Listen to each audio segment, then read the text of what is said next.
Здравствуйте! Вы смотрите программу «Фрагменты нашей истории». В этом выпуске мы поговорим о башенной культуре ингушского народа, в целом об ингушской национальной архитектуре. Гость нашей программы – заместитель директора археологического центра имени Евгения Крупнова Умалат Гадиев. Умалат, здравствуйте! Начнем нашу беседу, наверное, с истоков, корни зарождения ингушской архитектуры. Каким периодом датируются первые памятники нашей архитектуры и характер этих построек? Ну, сама башенная тематика, будем так говорить, это достаточно сложная, многогранная, будем так говорить, тема, актуальная, в общем, и этому вопросу уделялось значительное внимание более ранние периоды.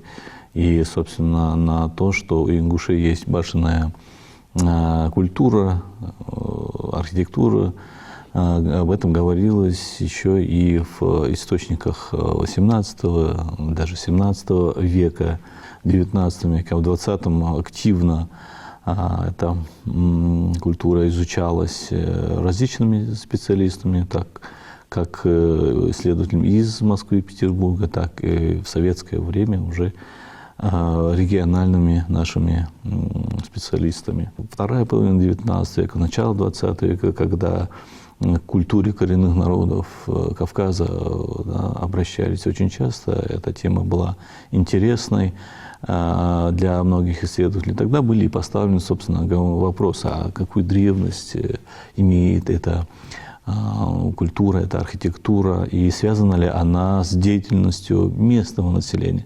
Даже ставился и такой вопрос.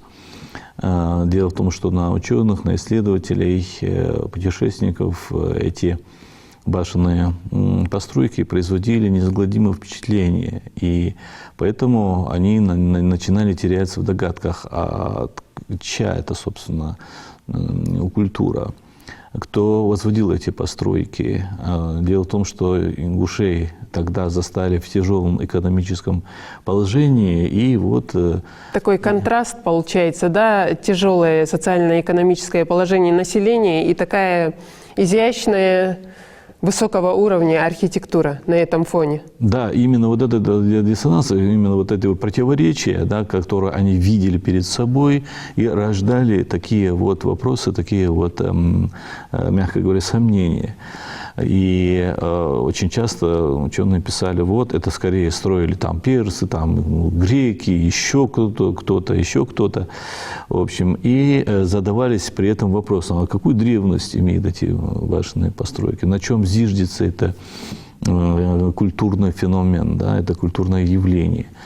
Вот. И более активно, можно сказать, и продуктивно, я еще добавил бы, вопросом исследования этой башенной культуры занимался Леонид Петрович Семенов, да, известный археолог, он работал еще, руководил Ингушским научно-исследовательским институтом. Это был такой вот ударный период, начиная с 1925-26 года, в этот период, Семенов до 1932 года, и в последующем уже, может быть, меньше, будем так говорить, менее активно, но тем не менее занимался древностями Горной Ингушетии. И тогда был поставлен вопрос, а какого периода этой башни?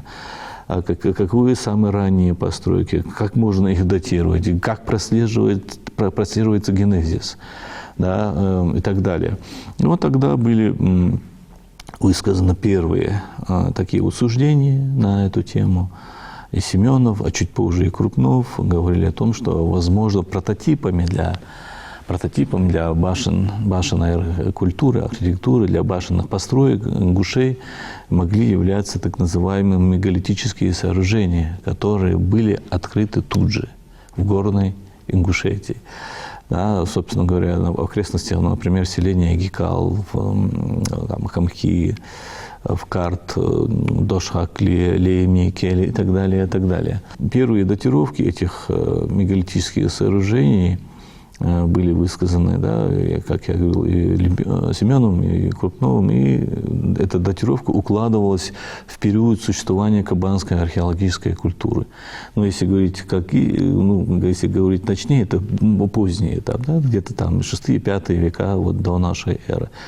Вот. И как бы было принято считать, что вот это старт, вот это начало. Ну и последующим вопросом истоков как бы, этой культуры занималась и Валентина Иоанновна Казенкова, но не в том формате и не в тех объемах, да, как этим занимался, там, допустим, тот же Крупнов, который посвятил и диссертацию свою, и много публикаций, статей, трудов, посвященных материальной культуре Ингушетии. Но, тем не менее, она тоже поддержала хронологии периодизации вот этих вот памятников, да, раннего этапа, будем так говорить, это предтечи башенной архитектуры. Но в советской уже, да, ну, будем так говорить, поствоенный, точнее, период к изучению башенной культуры начали подключаться и местные специалисты из Чечни, Ингушетии тогда, в том числе ингушские исследователи, Макшарип Мужухоев, впоследствии там, Джабраил Чехкиев и другие. В общем, и вот в конце 70-х, начале 80-х активно начинают исследоваться вот эти вот мегалитические постройки методами археологии. И благодаря вот деятельности Макшарипа Багаевича Мужухоева, нашего земляка, нашего археолога, нашего ученого. Вот. Ну, к сожалению, материал был недостаточно насыщенный. Да. Буквально при раскопках мегалитических построек около селения карты Дошакле там было найдено несколько фрагментов керамики, которые датировалась бронзовым веком. Там, второе тысячелетие до нашей эры, ну, примерно в этих пределах. Но опять не было прослежено стратиграфии, стратиграфия не прослеживалась, имеется в виду археология, это слои, да, слои ранней эпохи, слои последующей эпохи, слои поздней эпохи и так далее.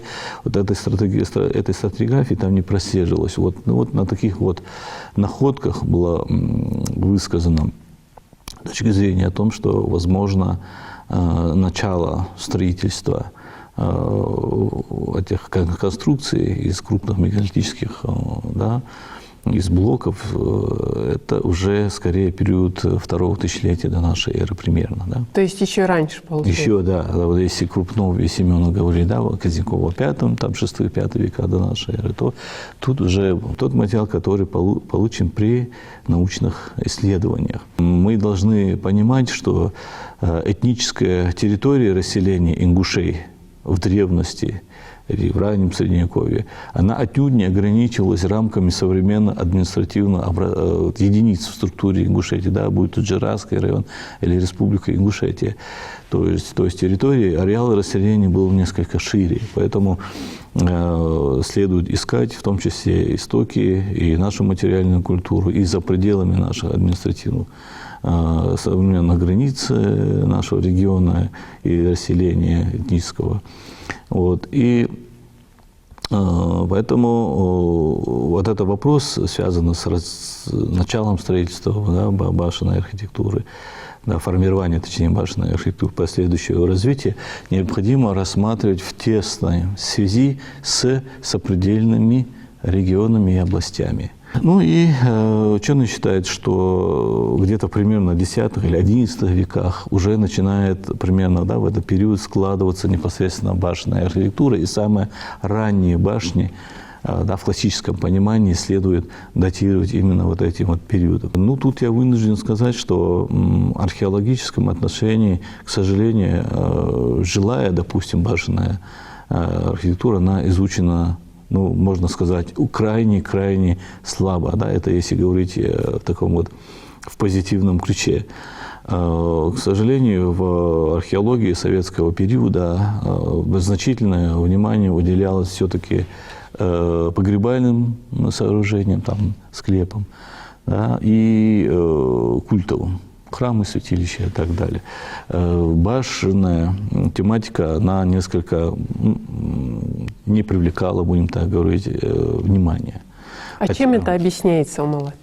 Но, наверное, это было связано с тем, что в более ранние периоды, да, изучались, к примеру, там богатые курганные погребальные комплексы, да, скифов, там сармат, там и других народов древности. И тогда именно погребальные сооружения давали огромный в количественном отношении материал, и в художественном отношении достаточно выразительный, яркий и так далее. Может быть, это связано именно с этим, что, возможно, именно при раскопках погребальных комплексов находят много вещей и достаточно разнообразных.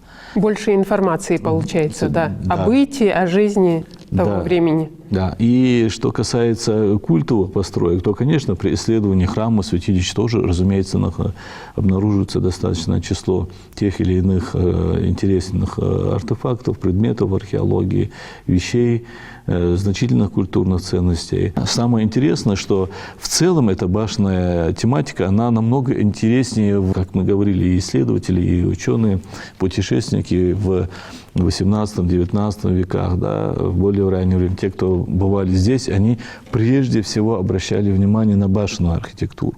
То есть, если говорить об архитектуре, то в архитектурном плане это, конечно, сложнее, чем те же склепы или храмы.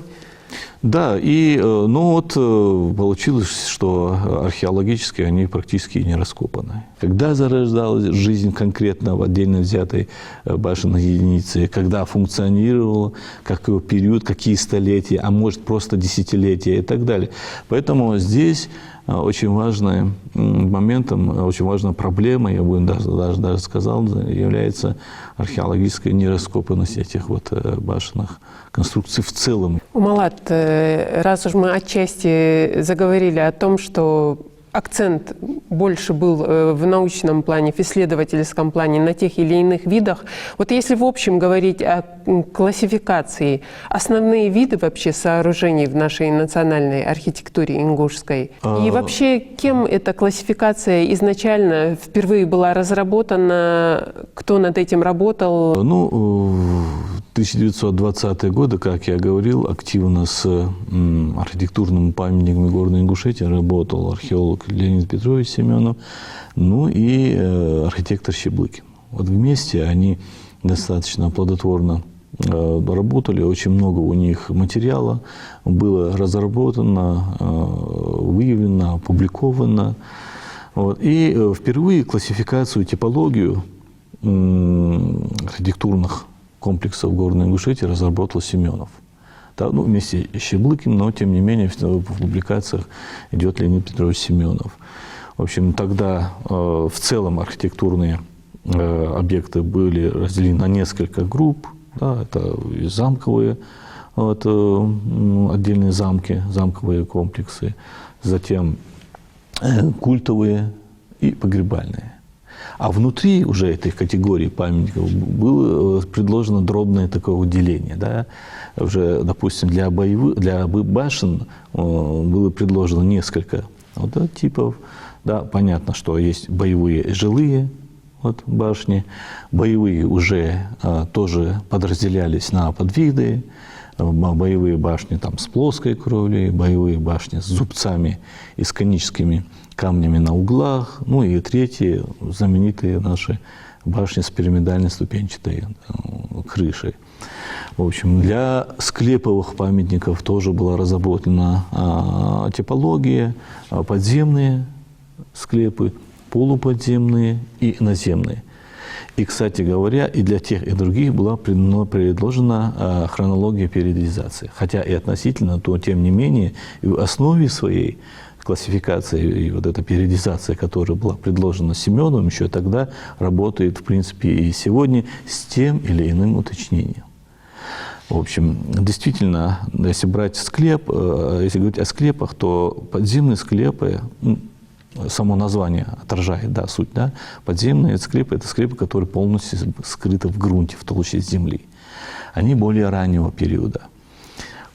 Затем появляется в процессе эволюции, в процессе развития архитектурного строительного дела, уже формируются полуподземные склепы, которые сосуществуют на определенных отрезках времени, они сосуществуют. То есть одновременно Да, практически? сначала возникают подземные, потом полуподземные склепы, в общем, которые сосуществуют, еще раз, да, по времени с полуподземными.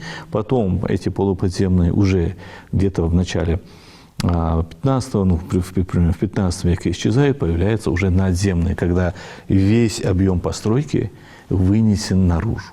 Малат, вот это своего рода эволюция, да, можно сказать, этого вида сооружений. С чем она связана, что вот так вот менялось все? Ну, ученые высказывались на эту тему.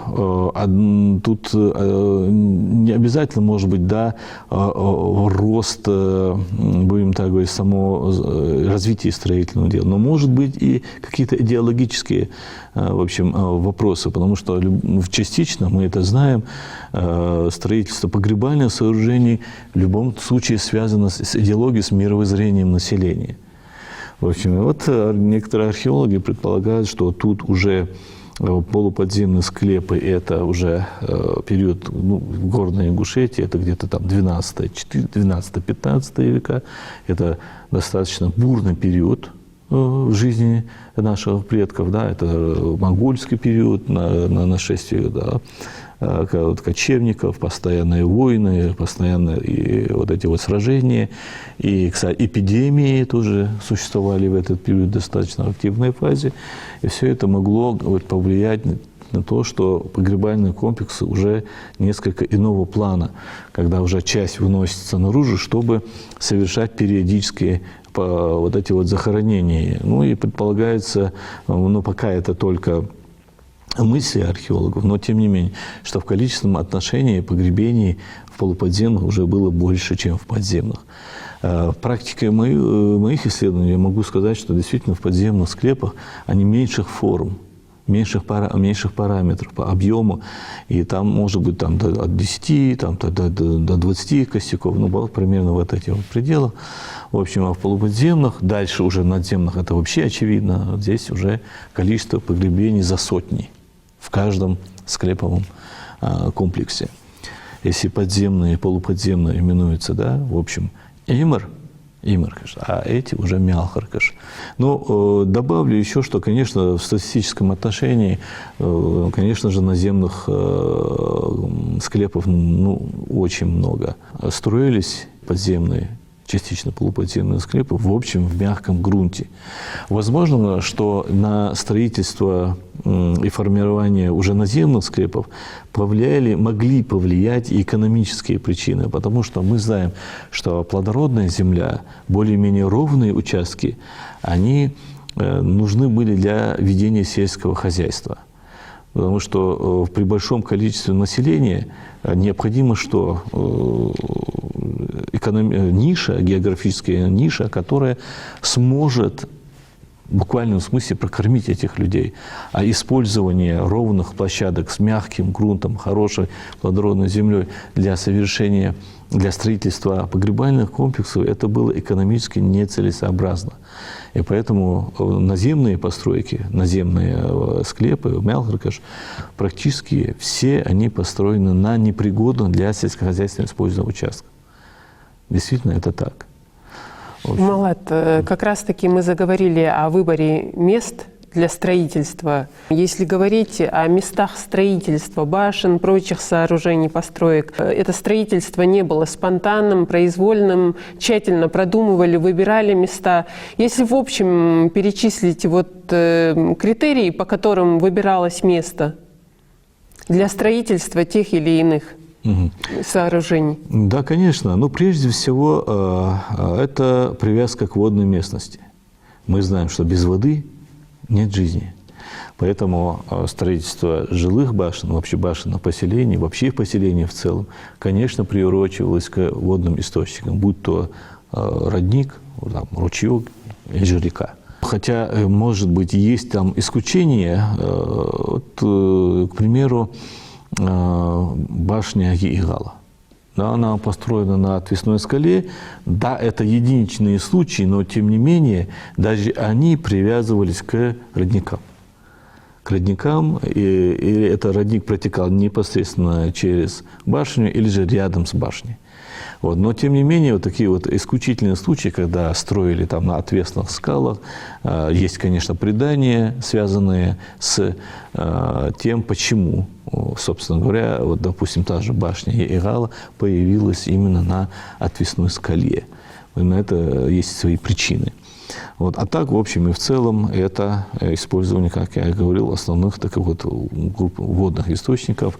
И по горной Ингушетии примеров тому, ну, разумеется, масса примеров. Что касается боевых, то, разумеется, они строились все в рамках тех же башенных поселений, но для этой башни выбиралось стратегическое место. Потому что башня должна была контролировать поселение, контролировать все подходы, стоять на прочном, крепком месте и так далее. Поэтому здесь уже была другая целесообразность.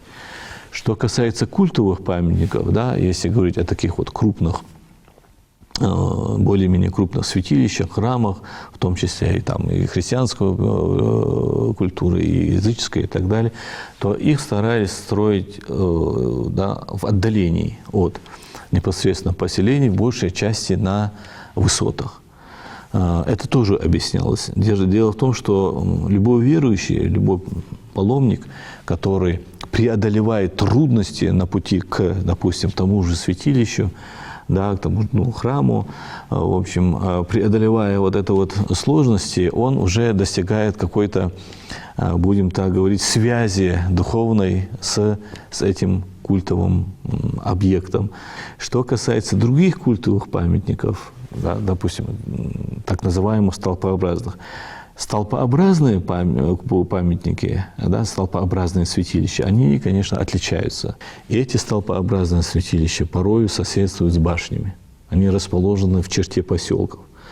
Ну, крайне редко и уникально, конечно, уникальным святилищем является так называемое крестообразное вот на окрестностях селения вот, Кели, Лейми, вот этих местах, вот это интересное, уникальное сооружение, то есть крестообразное в плане. Это столпообразное святилище, о котором только что мы говорили, в плане, крестообразное в плане, она у нас практически, можно сказать, единственная, и не только в Горной Ингушетии. Я не знаю, на территории Горного Кавказа святилище, которое ими повторяло бы вот эти вот формы. И это крестообразное святилище расположено вдалеке от населенного пункта. Малат, размеры ведь тоже не случайны. Вот мы знаем, что определенные размеры тех или иных сооружений приняты в архитектуре нашей национальной.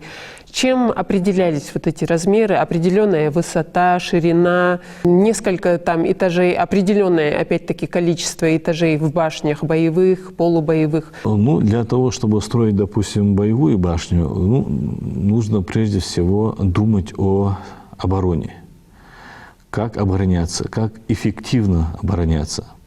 Поэтому, что необходимо было сделать? Нужно было построить высокую постройку с малым основанием, с небольшим основанием. Там, ну, грубо говоря, 4 на 4 метра, 5 на 5, 6 на 6 метров. И при высоте до, ну, примерно от 20 до 26, 28, и ну, есть предположение до 30 метров высотой. То есть значительная высота башни предполагает хорошую оборону, эффективную оборону. Ну, во-первых, здесь от 4 до 6 этажей, и в этих этажах размещалось продовольствие, припасы и семьи, и защитники, те, кто защищает башню. То есть во время тревоги, ну, это вообще известный факт, в башню забегало окрестное население, приставная вот эта вот лестница деревянная за руками, она забиралась вовнутрь, закрывались двери, и после этого начиналась осада со стороны штурмующих и защита со стороны тех, кто является как бы жителями этих мест. Сами стены башен были наклонными. Эти наклонные стены придавали прочность этой самой постройки. В общем, это раз. Во-вторых, на верхних этажах, как я говорил, это может быть 4-й, если 4-этажная башня, 5-й, если 5-этажная, и 6-й, если 6-этажная, то здесь стены прорезались крупными такими вот окнами, боевыми проемами. В общем, эти проемы снизу защищались машикулями, балкончиками. Собственно, и отсюда можно было с большой высоты вести наблюдение за окрестностями, отсюда можно было стрелять. Умалат, а вот эта особенность боевых башен, когда крыша плоская или пирамидальная, ступенчатая, как она объясняется, вот эта особенность? В каких целях? Вот вообще, архитекторы, исследователи высказывают точку зрения относительно того, что эффективнее в целях обороны. Плоская крыша или же пирамидально-ступенчатая. Ну, некоторые ученые считают, что вот если есть пирамидально-ступенчатая крыша, то костер невозможно возвести и передавать сигналы о бедствии, там, допустим, в соседние ущелья, да, к своим родственникам и так далее, что, ну, якобы на открытой площадке, которая была на плоскокровельных башнях, отсюда это можно сделать легче. Но я должен сказать, что боевые проемы, окна на верхних этажах башен с пирамидальным ступенчатым покрытием, эти проемы достаточно значительные по своим размерам. Да, около 2 метров, да, примерно, если брать высота вот этих вот боевых проемов на верхних этажах башни с пирамидальной ступенчатой крышей. Вот, поэтому, на мой взгляд, это чисто разница в этих формах крыши, это эволюционное развитие. Башни с пирамидальным ступенчатым завершением, они намного совершеннее. И технически, и в оборонительных целях это совершенные оборонительные комплексы. Примерно вот от скольки до скольки те или иные сооружения, те же боевые, полубоевые башни. Но мы знаем, что там определенная все-таки граница есть, минимум и максимум. Но для жилых башен она установлена в пределах от 8 до 12 метров. Это зависит от количества этажей. Там есть 2-этажные жилые башни, 3-этажные, ну, иногда бывает и 4-этажные. Так вот, эти 4-этажные жилые башни, они как раз и самые высокие. То же самое касается и полубоевых башен. Да? Если количество этажей там 4, то одна высота. Если 5, то другая. Ну, максимально установленная высота для полубоевых башен до 16 метров. До 16 метров. Ну, а боевые – это уже как бы самые высокие башенные постройки. Здесь, ну, в среднем, если брать, ну, начиная примерно от 19-20 метров до 28-30 метров. Вот такая, можно сказать, такой вот интервал высоты этих вот башен. Умалат, конечно, храмы, святилища – это отдельная тема, но все же мы не будем подробно, конечно, останавливаться. Основные такие примеры и к какой религии относились те или иные сооружения? Ну, в Горной Ингушетии можно видеть культовые комплексы, связанные с христианством, язычеством и на позднем этапе с исламом. Ну, наиболее ранее из исследованных, да, это храм Дха-Байырды, храм Алберды, классических христианских храмов. Здесь 4. Все они приурочены к бассейну реки Аса, вот, и расположены на правом берегу, на правом и на левом берегах. В общем, ну, наиболее, конечно, выразительный из них, конечно, храм Дха-Байырды и своей орнаментацией, пышными культурными композициями. Собственно, здесь можно видеть и скульптурные изображения христианских святых. Здесь же при раскопках, при исследованиях найден псалтырь, датированный X веком, выполненный на древнегрузинском языке. Очень много надписей на камнях. собственно, отображающих христианские традиции. Да. Касаемо других храмов, да, Таргимский, то в Таргимском храме, в штукатурке, в арочном проеме, моим коллегой Магомедом Гандаровым было обнаружено прочерченная в штукатурке надпись, тоже выполнена на древнегрузинском языке. К сожалению, интерпретировать его мы не смогли, но благодаря содействию грузинских коллег Георгия Атхмизури, Тему Джорджа, который специализируется на датировке древнегрузинских надписей, вот по методу палеографии удалось датировать эту надпись XI веком. Собственно говоря, что помогло нам, археологам, в свою очередь, передатировать этот храм более ранним временем, потому что вокруг вопроса датировки этого памятника были разногласия, и вот можно сказать о том, что благодаря вот находке этой надписи, выполненной на древнегрузинском языке, мы смогли датировать этот храм, ну, как минимум, не позже XI века, потому что эта надпись была выполнена на внешнем слое штукатурки, потому что в штукатурке может быть несколько слоев, да, отражающих, собственно говоря, определенную, можно сказать, динамику да, жизни на этом храме. Что касается большой категории других культовых памятников, то они, конечно, относятся к языческому периоду. Их много, они разнообразные, как мы говорили, да. Но я хотел бы именно обратить внимание на то, что практически все они ориентированы по оси запад-восток или близком значении. Длинной осью, с своими продольными сторонами ориентированы по линии запад-восток или близких значениях.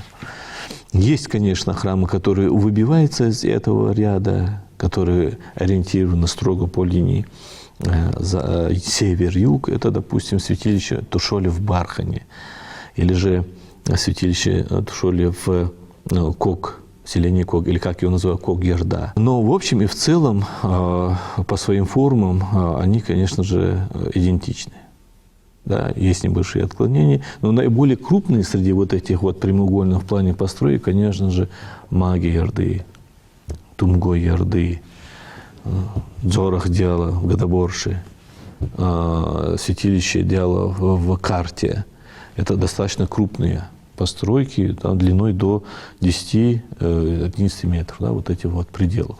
Да, при ширине там, 3-4 метра и так далее. Это крупные постройки. И Мяцели. Да, святилище Мяцели на Столовой горе. Вообще на Столовой горе их несколько этих вот святилищ. Кстати, это самая, можно сказать, большая высота, на котором сделана вот такая вот постройка. Как минимум одна в Джерахском, ну, в западной части Горной Ингушетии. Это так. Потому что в восточной части, да, на правобережье Альсы, моим коллегой, опять Магомедом Гадаром, на горе Галер-де-Корт недавно выявлено еще одно святилище на значительной высоте. Но это, конечно, небольшая постройка, малых форм. Что касается храма Маги-Ерды, Тумго-Ерды, Картского святилища, и так далее, то в этих памятниках язычества все-таки есть налет христианства. Есть налет христианства. Допустим, в Маги-Ерды обнаружены даже кресты, процарапанные в штукатурке. В общем, то же самое присутствует и на ряде других построек. Но и наличие здесь столпов в восточной части. Все-таки это влияние христианства. А уже в XIX веке, примерно в этих пределах, его сменяет в рамках Горной Ингушетии уже ислам.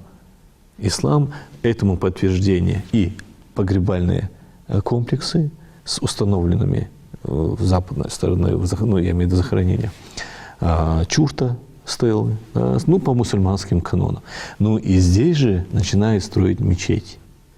Это мечети в Горшке, рядом в Цоре, затем в Эгекальской мечеть, Фалганская, там Фулей было, Лял и так далее.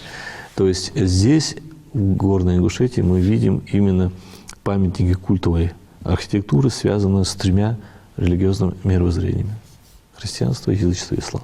Умалат, символика, знаки на башнях, так называемые петроглифы, тоже, конечно, тема для отдельного разговора, но вот в общих чертах основные символы и их значения, которые использовались в строительстве. Мы знаем, прямо инкрустировались камни с этими знаками, наносились символы. Вот об основных символах и их значении. Да, горная Ингушетия также выделяется наличием таких вот, будем говорить, наличием памятников декоративно-графического искусства, да, если говорить именно о петроглифах и рисунках, и вообще все, что связано с изобразительным искусством, то действительно на фасадах башен можно видеть большое количество рисунков, петроглифов, затем каких-то скульптурных композиций. На мой взгляд, именно наличие вот этих вот изобразительного искусства в Горной Ингушетии все-таки говорит о том, что у наших предков был художественный вкус. И если бы этого всего не было бы и каких-то сюжетных или объемных изображений. А мы это наблюдаем в Горной Ингушетии повсеместно. Но основные знаки – это так называемая круговая свастика. Да, но некоторые ее неправильно называют триквестром, это не триквестр. Вот наиболее удачное название – круговая свастика, когда в центре круг и 3, 4 или больше вот этих вот лучей, завернутых в полукруг. Солярные знаки, да. Солярные знаки, один из них мы видим на нашем национальном флаге. И это не случайно. Это не случайно. Во-первых, мы только что сказали, что в количественном отношении их больше всего. Самый распространенный знак – кресты, изображение крестов.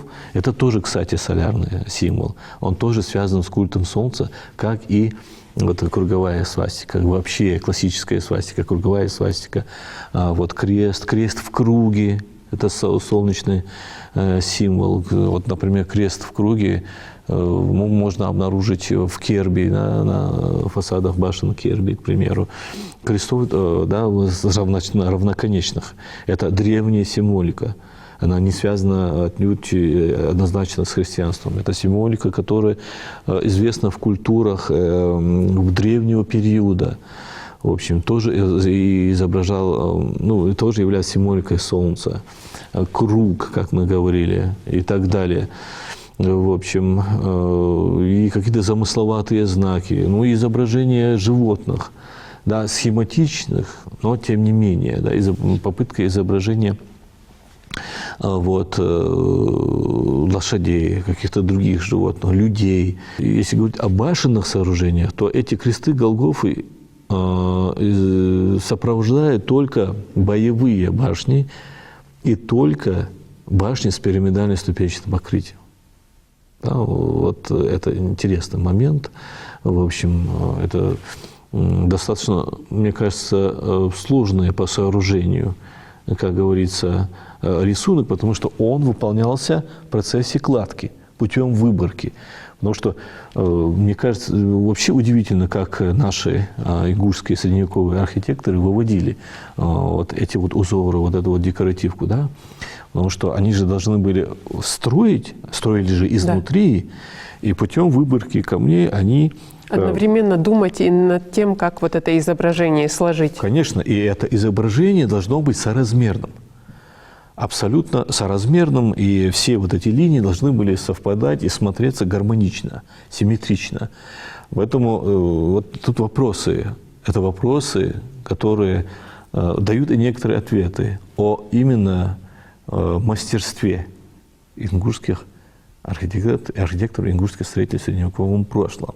Об этом, кстати, Крупнов говорил неоднократно, что именно в границах Горной Ингушетии, да, можно вот проглядеть, разглядеть, если кому угодно, именно высоту архитектурной, строительной мысли, глубину, уровень, в которая воплотилась, вот эти мысли воплотились в таких великолепных формах материальных памятников, как башни, ну и венчающее звено, это, конечно, боевые башни с пирамидально-ступенчатым покрытием. Поэтому Крупнов и говорил, что ингушские башни для своего времени были подлинным чудом человеческого гения, как в наше столетие, новые шаги человека неба. Это он писал в 1960-х годах, когда Советский Союз осваивал космос. Можно сказать, что Крупнов сравнил с космосом вот этот вот уровень строительного мастерства ингушских средневековых архитекторов. Умалат, возвращаясь к этому знаку, Голгофа, как говорят, некоторые говорят, изображение человека, ну вот так внешне это такое четкое, довольно ясное изображение человека. И, как вы сказали, на боевых башнях часто встречается. Вот значение, что об этом говорят исследователи? Я могу точно сказать, что в ранних, относительно более ранних, чем наши боевые башни, храмах Грузии, подобная символика есть, присутствует на этих храмах, абсолютно в таких же формах, в таком вот изложении. И применительно горной Ингушетии, то мы видим ее на поздних достаточно памятниках. Все-таки боевые башни с пирамидальным ступенчатым покрытием – это звено, которое венчает ингушскую средневековую архитектуру. Это ее финал, это ее, можно сказать, такая вот поздняя, такая вот жирная точка в строительном деле. То есть это влияние христианства? Возможно и так. Дело в том, что я знаю изображение таких крестов на фронтонах храма Диалити, около селения Карт. Так вот, этот храм, это святилище Диалити, имеет в интерьере столб и иконостас. Подобие, будем так говорить, подобие иконостаса. Здесь влияние христианства есть. Более того, есть сведения, что еще в XIX веке на крыше этого храма стоял железный крест. Возможно, что это влияние соседней Грузии. Но однозначно я сказать об этом не могу, потому что я видел на фасадах башен в Горной Ингушетии рисунки, не такие крупные вот эти вот знаки, о которых мы сейчас говорим, крест и Голгоф, но вот такие вот схематичные изображения все-таки людей, изображения людей. Поэтому здесь, мне кажется, необходимы дальнейшие исследования этого вопроса, углубленного, аккумулирование всех данных, которые у нас есть, и выявление этих данных изначально. Но вопрос еще открыт. Вот нельзя определенно сказать, что вот так и все. Нет, да, потому что тут существуют дискуссии по этому поводу. Очень много жарких споров. Я не говорю о интернет-площадках, я на это мало обращаю внимания. Я имею в виду в среде профессиональных исследователей. Да, что это, ну, допустим, московский исследователь Перфильев вообще считает, что вот эти вот знаки на башнях Горной Ингушетии, в том числе крест на Голгофе, другие какие-то знаки изображения, это влияние чуть ли не древнеегипетской культуры. В общем, ну вот такие вот разные существуют суждения относительно этого символики, семантики этого знака. Ставятся вопросы постоянно, да, о том, что имелось в виду, когда ингуши делали эти знаки на фасадах башен. Умалат, мы сказали об истоках, о зарождении, как происходило развитие. Если говорить о периоде завершения, когда завершилось строительство башен, прочих сооружений, и с чем было связано вот такое, можно сказать, загасание, завершение строительства? Ну, каждое, можно сказать, культурное явление, оно имеет свои причины. Вот. И именно появление такой вот монументальной ингушской архитектуры, да, в горной нашей части, оно было вызвано именно условиями, обстоятельствами, которые тогда вот, сложились в результате, в результате этих обстоятельств ингуши вот возвели в камне такие великолепные материальные формы. Разумеется, что постоянно одних и тех же экономических, социальных условиях общество, народ не может находиться, проходит время, меняется общественные какие-то установки, меняется общественно-политическая, социально-экономическая жизнь. И вот эта вот веха, она связана именно с периодом конца 18-го, там, начала 19 века, когда ингуши уже в массе своей, начинают выселяться вот, на равнину, на плоскостные земли, уже выстраиваются отношения, да, и мы входим, ингушское общество входит в состав российского государства, обуславливается, формируются взаимоотношения, в том числе экономические, социальные. В общем, вот уже какие-то появляются новые горизонты, новые вехи. Соответственно, если говорить о самых вот таких вот заключительных памятниках в Горной Ингушетии, то археологи отметили, что строительство некоторых склепов пирамидально-ступенчатой крыши, башнеобразных, и некоторых жилых башен можно даже датировать первой четвертью XIX века. Но это, можно сказать, единицы, да, единичные примеры можно привести на эту тему. Именно, интересно, что, допустим, при раскопках некоторых башнеобразных склепов археологи, советские археологи, наши археологи, да, они находили ткани, материалы фабричного производства уже первой четверти XIX века. То есть можно говорить о том, что именно в этот период, в начале, в первой четверти XIX века, уже окончательно заканчивается строительство тех или иных башенных или склеповых сооружений в Горной Ингушетии. Умалат, мы знаем, что наша архитектура всегда вызывала научный интерес и была объектом исследования многих авторитетных ученых. Вот если в общем сказать, основные труды, работы вы как специалист, как археолог, который для себя выделили бы, отметили бы работы научные по архитектуре нашей, наиболее такие авторитетные труды? Наиболее такие вот активные исследования, активные труды по памятникам архитектуры Горной Ингушетии начали публиковаться еще в конце XIX века. И можно выделить и имя Всеволода Миллера.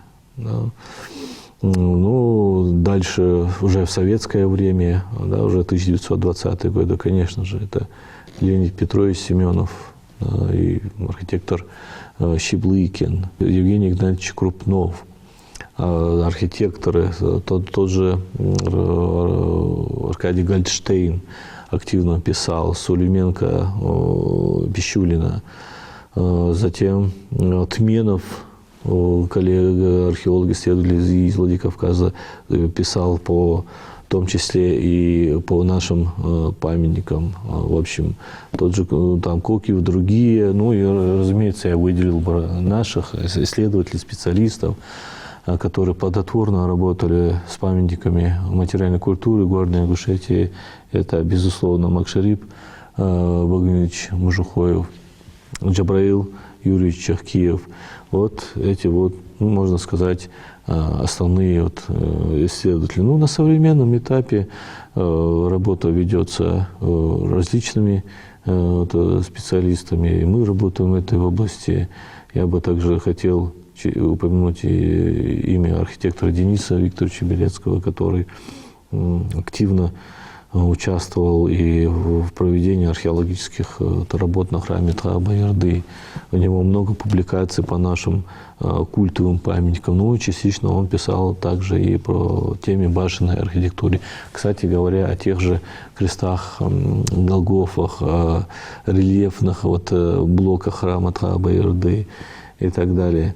В общем, это если брать основные имена. Если говорить о археологических раскопках, то это Гиви Джигамбашидзе, который изучал храм Тхаба-Эрды, писал об этом, о храме Маги-Эрды у него есть, о псалтерях, найденных в Маги-Эрды, он тоже также писал и пишет. Он сейчас активен достаточно. В общем, о Тхаба-Эрды большую работу о Тхаба-Эрды написал Георгий Чубинашвили. Да, несмотря на то, что он работал только, да, исключительно практически только с храмом Тхаба-Эрды, но тем не менее я бы привел бы его имя, потому что основная, фундаментальная, вот такая вот теоретическая, можно сказать, работа, наиболее основательная, все-таки принадлежит перу Георгия Чубинашвили. Умалат, говоря об этнической принадлежности, вопрос такой этнической принадлежности, сведения в тех же фольклорных данных, в других источниках, вот мнение ученых об этом? Касаемо пашенных сооружений, культовых памятников, погребальных комплексов, да, которые разбросаны в тех или иных местах Горной Ингушетии, то этнически они и строители, и те, кто пользовался этим памятником, были однозначно ингуши. Более того, наличие переходных форм или так называемых промежуточных форм архитектуры в границах Горной Ингушетии именно доказывает то, что это дело рук местных строителей. Мы же проследили эволюцию, да, тех же подземных склепов, которые в формальной основе перешли сначала в полуподземные, а потом наземные. То есть мы видим рост строительного мысли, эволюционный ряд именно этих построек здесь, в пределах Горной Ингушетии. Возьмем также примеры башен. Жилые, полубоевые, боевые. Вот эти полубоевые башни являются промежуточным звеном между классическими жилыми башнями и классическими боевыми башнями.